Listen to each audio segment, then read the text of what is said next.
AEW Double or Nothing is next Sunday, back at the MGM Grand Garden Arena in Las Vegas for the first time since the first Double or Nothing 5 years ago. Last year, they held the show at the T-Mobile Arena, which fits more people, but a lot of these events, it's tough for them to fill these buildings up unless you have a big attraction, like Sting's retirement match. They don't really have that big attraction outside of the main event, which is an Anarchy in the Arena match, but this is the card as of today, and my predictions to go with it. I fully expect them to add more matches this week, either to the main card or the kickoff show. One of those may be Orange Cassidy against Trent Beretta. They're doing Trent and Roderick Strong against Cassidy and Will Ospreay on Dynamite this Wednesday. Since Roddy and Will are booked for the pay-per-view, there's no reason to think that these two won't be. Cassidy already beat Trent on Dynamite 2 weeks ago. Then Trent gave him a pile driver on top of the ring steps, but it had no effect on the Orange Man. Now packed with even more vitamin C, I guess. It makes you impervious to damage. If they meet again, I think the swerve is that even though Don Callis has been courting Orange Cassidy, it's Trent who joins the Callis family, and Trent Beretta picks up the win. It's like when Tatanka wanted us to believe that Lex Luger sold out to the $1 Million Man, but it was Tatanka who sold out all along. Same concept. Switchblade Jay White and the Guns defending their trios titles against Death Triangle. Could be another match added, but that would depend on the status of Rey Fenix. If he is not medically cleared and can't wrestle, I am hoping we at least get Jay White in a singles match against Pac. Honestly, I'd prefer that match anyway. And in that case, if they do it, I'm going to say Pac wins to then set up the eventual trios title match once they're able to do it. If they do the trios match in Vegas, though, then I'm going to pick Bullet Club Gold for the win. It sure looks like Chris Jericho is going to defend the FTW title against Hook, who's in an eliminator match on TV this Wednesday for a future shot at the FTW title. If they do that match, it would be their third meeting, so they're one win apiece so far. I think Hook wins the belt back if they do the match because there is no need to stretch this out to a fourth match. Okay, 3 is enough. So if they do it next Sunday, Hook is going to get the FTW title back. We have the IWGP World Champion Jon Moxley going one-on-one with Konosuke Takeshita. This is not for the IWGP title. This is an eliminator match. An eliminator match on the pay-per-view.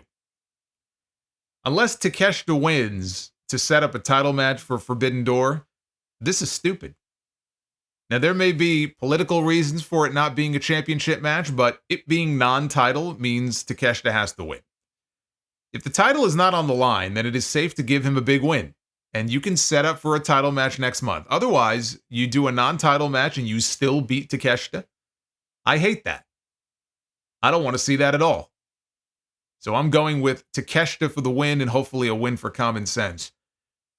Roderick Strong defends the AEW International Championship against Will Ospreay, who had a hell of a match with Shane Taylor on Collision last night if you missed it. Even with a title on the line here, this feels like a step down for Ospreay.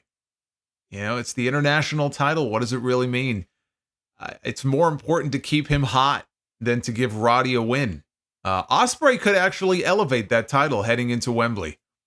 And him winning here does not necessarily mean that he still can't challenge for the world title at Wembley if they wanted him to. Remember, the title doesn't make the man makes the title. You want to give that title more visibility, you want to give that title more value, you put it on Will Ospreay. And not only that, not only am I predicting an Ospreay win and would I put the belt on Ospreay, you can further the story at the same time with the Undisputed Kingdom. You furthered the story with Wardlow. Remember him? Yeah, he still works there. The guy who won the scramble match at Revolution and then lost to Samoa Joe 10 days later and has not wrestled since. Remember what Adam Cole said after he lost? Said Wardlow already failed his main objective, which was to win the world title and hand the belt over to him. And so now Wardlow's only job was to make sure all the other members of the Undisputed Kingdom kept their titles. If he fails to help Roddy keep his title, that only digs the hole deeper for him. So you can actually further that story at the same time by having Ospreay win the belt. That's exactly what should happen here. We have Mercedes Moné Finally, making her in-ring debut, challenging Willow Nightingale for the TBS Championship. This will be Mercedes' first match in 1 full year, almost to the day. This Tuesday will technically be the 1-year anniversary since she last worked the match. And it just so happened that last match was against Willow. They were having a damn good match, too, before she broke her ankle. And I expect them to have a great one here as well. Mercedes is clearly the heel in this. If that wasn't clear, it was abundantly clear during the contract signing segment that they did on Wednesday, which I thought was good. And she should be the heel. Willow is just too likable of a babyface to be anything else. But Tony Khan, I am sure. I don't know what the dollar amount is. That's none of my business. But Tony Khan, I am certain, is paying Mercedes a lot of money. Okay, she wouldn't have gone to AEW if she wasn't getting paid. He gave her the CM Punk debut in Boston. Never said her name, never formally announced her, but everybody knew that she was going to be on the show that night. Tony Khan is not beating Mercedes in her first match. Now, how I would do it is like this. Here's my pitch for this match. I would have her win with a little help. And I pitched this at the end of my SmackDown stream on Friday. This is where I would debut Camille. Former NWA Women's World Champion. Reportedly, she already signed with AEW a few months ago. Could have been as far back as 3 months ago. So if that's true, why haven't we seen her yet? What are they waiting for?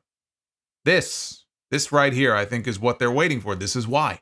I would debut her as Mercedes' new bodyguard. I would debut her as her heater. And she helps her win the TBS title. I think it would be a great way to debut Camille as the silent enforcer. It's the same way she debuted in the NWA as the insurance policy for Nick Aldis. She can be the insurance policy for Mercedes Moné. Silent but deadly. It'll be good for her too, because if Mercedes is going to be pushed heavily, then everywhere she goes, Camille goes. So you know she's going to get TV time. Even if all she does is stand there in a lot of segments, she's going to get FaceTime on TV. Unlike so many others who don't, unless they're in the middle of a story, because they have just an overabundance of talent. So I don't think it's a bad spot for her to be in at all. And then eventually, when she breaks away from Mercedes, however long into the future that may be, she'll be a huge babyface out of it. Right? Maybe she'll even be the one to eventually take the title away from her. But Mercedes walks around, she calls herself the CEO. I'm the CEO. What does that mean? CEOs run companies. Companies have employees. Camille could be her first employee. Adam Copeland defends the TNT Championship against Malachi Black in a barbed wire steel cage match. A Malachi Black singles match on pay-per-view, and it's for a title I never thought I would see the day. He's been trying to bring the dark side out of Copeland now for weeks. He finally did. Copeland is the one who made the challenge. He laid down the challenge for a barbed wire cage match. He's already gone through Buddy Matthews. He's gone through Brody King. I think he goes through Malachi Black as well. It doesn't feel like a title change to me. Copeland has been a fighting champion since beating Christian. He's defended the title against Matt Cardona, against Penta, against Buddy, against Brody, against Kyle O'Reilly. And I maintain, as I have been saying, that when Copeland does finally lose the title, I think it is going to be to Jack Perry to bring more gold into the elite. So because of that, I say Adam Copeland retains. We have timeless Toni Storm defending the AEW Women's World title against Serena Deeb. I am glad to see Serena back, but she has no chance of winning the title. That title is probably going to Mariah May. Serena, like Thunder Rosa at Dynasty, is just another warm body to fill time. I don't know if they're holding off until Wembley to do it, but I think Mariah May is going to be the one. Yeah, there was a time where I would have said Jamie Hayter would be the one, but I've given up on trying to figure out when she's even going to be back. So let's just kind of put her on the side for the time being. I think it may be Mariah, and I could see that happening at Wembley. In the meantime, you need people for Toni to work with. And that's the role that Serena Deeb is in. And even though Serena was supposed to be the babyface in all this, coming out, she's sharing her story, right, about the seizures that she was having last year. She lost a year of her career, didn't know what was going on, didn't know she would be back. Toni Storm is the one who has been cheered because she's just so freaking good with this character. I think she even made the comment on Wednesday. I think it might have been in a backstage promo after Serena knocked her out with a punch a couple of weeks back, and she said no, she thanked her for knocking her out so that she didn't have to listen to another second of her sob story. And I think people cheered. Yeah, I mean, it's not exactly the way I think they thought it would go, but I mean, come on. She's so good. She's so good at what she does, Toni. So the match should be good, but Toni Storm is going to retain her title. We have Swerve Strickland in his first defense on pay-per-view of the AEW World Championship. He's only had one defense so far. That was on TV against Claudio a few weeks ago, but this is his first big defense. Puts the title on the line against Christian Cage. Christian was announced the number one contender. He was anointed number one contender by the Young Bucks. He actually did nothing to earn the shot, but it's part of the ongoing abuse of power that we are seeing by the Elite. And he has been taking things from Swerve. He took a braid of his hair. He took his blood this week, right? He took his boys in the Mogul Embassy betrayed him. 3 weeks in a row, the champion has been left laying. Here, he gets his revenge. It's like the Toni Storm match, where the challenger is a warm body to put the champ over in first big defense. The patriarchy, they're going to get involved, but it won't work. Swerve retains, and then we'll see if he gets more involved right away in the Elite story. He's called it a bitch move, what they did to Tony Khan. They messed with him by making Christian the number one contender. Where does Swerve go next after this? Does he defend against Jack Perry? Does he just defend against somebody from New Japan, since Forbidden Door is the next major show? I think that would be lame.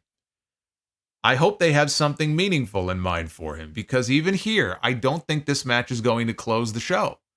And if it doesn't, then in his first pay-per-view defense, he is already being cast in a secondary role. And that sucks. You don't want that.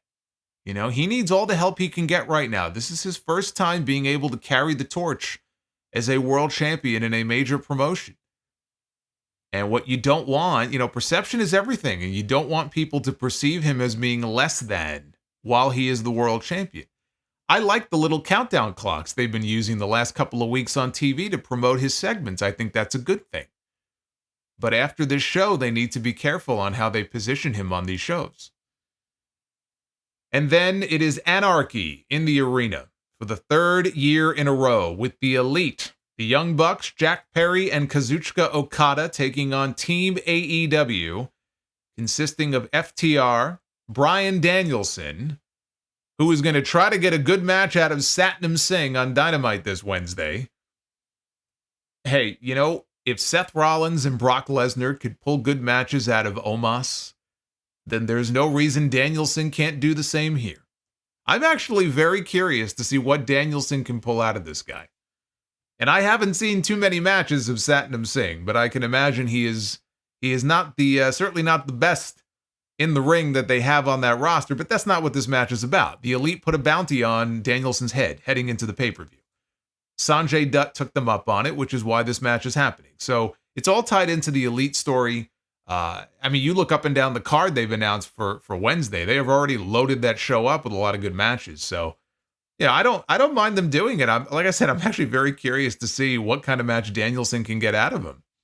And rounding out the team in Anarchy in the arena will be Darby Allin, who returned on Dynamite Wednesday to replace the injured Eddie Kingston. Eddie broke his leg in that match with Gabe Kidd last weekend at the New Japan show. He got suplexed through a table, bridged across the ring to the guardrail, and he smacked his leg very hard on the guardrail. And even still, he had to get back in the ring and get up to his feet so that the Young Bucks could attack him from behind at the end of that match. And he followed through on the angle, even on a broken leg.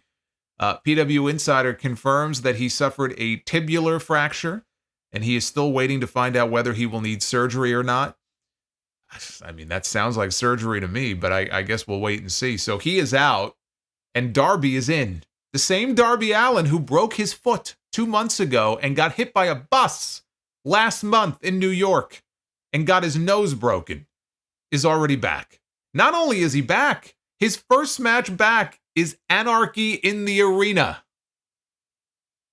Now, in a perfect world, if you had to replace Eddie Kingston with somebody, it should be somebody like Darby Allin or MJF, representing Team AEW to AEW Originals. But they were hurt, or so I thought. Darby is still hurt. After the show on Wednesday, he got on the mic, and in front of the live crowd, he admitted that he is still not 100%. He's still walking with a limp. He's wearing a nose brace. And yet they cleared him to be part of this match. I don't ever want to hear Tony Khan talk again about how AEW is the safest company in the world. Ever again. I don't want to hear it. The man was limping around like he only had one shoe on. Not only that, he admitted that while he was hiding out under the ring at the end of the show, he got hit in the head by a support beam underneath the ring when Dax Harwood gave Okada a superplex during their match. So he was all disoriented during his promo. He even said, I got to go to the hospital. And then he told the crowd, stick around because there's more action yet to come. Only there wasn't. And Dax took the mic and he said, well, normally we tape Ring of Honor, but the show was in fact over. And there was no more action yet to come. This is the guy they've cleared to be an Anarchy in the arena. How is this man cleared to work this match? Now, if he thinks he may have gotten concussed by that support beam, it may not matter. I guess we'll find out this week if we come to find out that Darby is out now. But, here I thought it was crazy enough bringing Bryan Danielson back and inserting him into another one of these. He's already done two of them. He got hurt, legitimately hurt in the first one. But, all right, I can see it at least. He's like Mr. AEW, right? He's on the disciplinary committee. And he's got history with Okada. So you could at least explain why he would be on Team AEW. But I don't know. I mean, this just has... And you look at the spate of injuries that this company has already endured. This just has disaster written all over it. And I can't imagine they beat the Elite this quickly. So, of course, I'm going with the heels for the win here in this match. So that is the card as it stands. It's a strong card on paper, and these AEW pay-per-views, they always deliver in terms of quality. I'm sure this will be no different, but it's going to be a late night next Sunday.